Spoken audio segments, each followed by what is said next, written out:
गोरखपुर से आई है एक ऐसी कहानी जिसे सुनकर रूह कांप उठे। एक 19 साल की लड़की जिसने अपने ही हाथों से अपनी 60 साल की दादी की हत्या कर दी।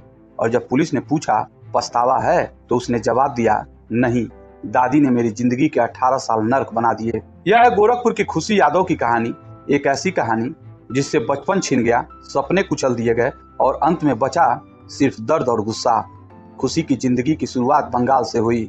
वो महज 2 साल की थी जब उसकी माँ उसे लेकर गोरखपुर आई। दादी ने हमेशा उसे बंगालन कहकर पुकारा।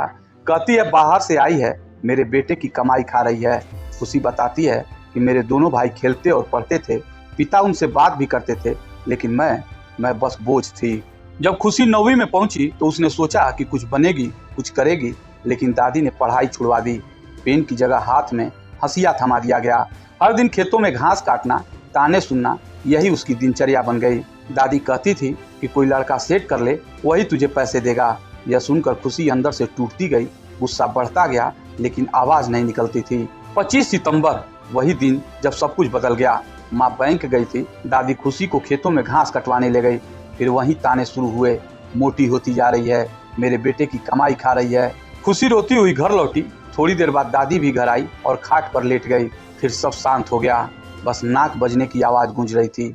और फिर खुशी ने गड़ासा उठाया, 1 2 3, और फिर चौथा बार दादी की गर्दन अलग हो गई। माँ लौटी, खून देखा, चीख उठी, लेकिन कुछ देर बाद वही माँ मदद की। बोरी में लाश भरी गई, दरी में गर्दन लपेटी गई और रात होते ही दोनों ने साइकिल से लाश को घर से 500 मीटर दूर ले जाकर के फेंक दिया। अगले दिन जब पुलिस पहुंची, खोजी कुत्ता बार बार उसके घर की तरफ ही लौट रहा था, लेकिन माँ और बेटी चुप रहीं। 17 दिन बाद मामला खुला जब पुलिस ने बोरी की दरी के बारे में पूछा और चाचा ने पहचान ली कि वह उन्हीं के घर की दरी है। 12 अक्टूबर को पुलिस ने माँ बेटी को गिरफ्तार कर लिया। पूछताछ में खुशी ने कहा कि मुझे पछतावा नहीं, अब मैं बोझ भी नहीं रही।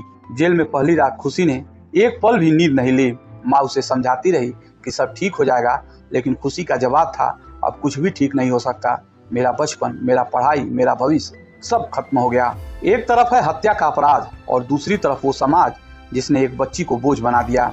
यह कहानी सिर्फ गोरखपुर की नहीं, यह सवाल है हर उस घर से जहां लड़कियों को आज भी पढ़ाई से ज्यादा परछाई समझा जाता है। दादी की हत्या का अपराध भले अक्षम्य है, पर उस बच्ची की टूटी हुई जिंदगी का जिम्मेदार कौन?